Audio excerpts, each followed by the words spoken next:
Okay, welcome friends. एक बार फिर आप लोगों का स्वागत है मेरे यूट्यूब चैनल में।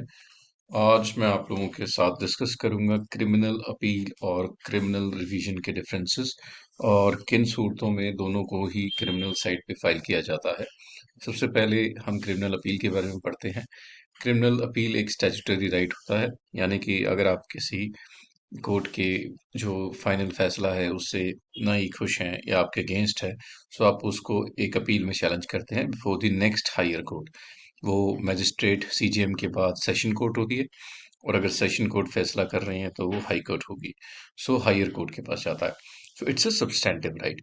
वेरएज रिवीजन हम कहते हैं कि जब आपके पास कोई अपील की राइट या रेमेडी नहीं रहती, जैसे कि आपकी ये अपील थी, अपील आपकी डिसमिस हो गई है, अब आपके पास कोई और विकल्प नहीं है। सो तब आपके पास आता है क्रिमिनल रिवीजन का प्रावधान।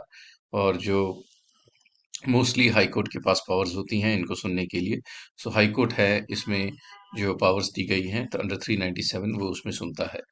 सो आपको स्कोप पता लग गया कि अपील अपने आप में एक प्रॉपर सब्सटैंटिव राइट है, प्रोसेस है। वेरएज रिवीजन डिस्क्रिशन रहती है कि अगर दो कोर्टों का फैसला इंटरफेयर करना है, सो कोर्ट को बहुत सोच समझ के, बहुत देख के और बहुत ध्यान से इस चीज को करना पड़ेगा।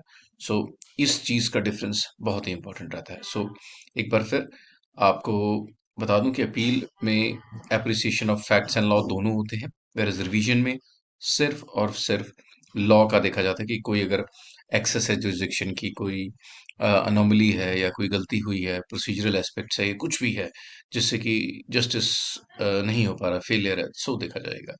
बाकी पुरानी सीआरपीसी में चैप्टर 29 और 30 थे अपील और रिवीजन के, वो आप देख सकते हैं कि बीएनएस में कौन से सेक्शंस में गए हैं। बाकी मैं जैसे एक डॉक्यूमेंट आपके सामने है, जो रिवीजन की पावर से बड़ी लिमिटेड है।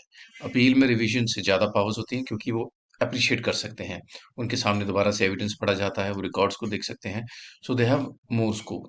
वेरएस आपको बता दूं कि ये जो रिवीजन की पावर्स होती हैं वो इंटरलोक्यूटरी ऑर्डर्स को चैलेंज करने के लिए नहीं होती। तो इस चीज़ का आप ध्यान रखें। और लिमिटेशन की बात रही, अपील में स्टैट्यूटरी 30 दिन दिए जाते हैं और रिवीजन के लिए 90 दिन का टाइम दिया है। और ये ध्यान रखें कि जो अपील और रिवीजन है उन दोनों में खासा फर्क है।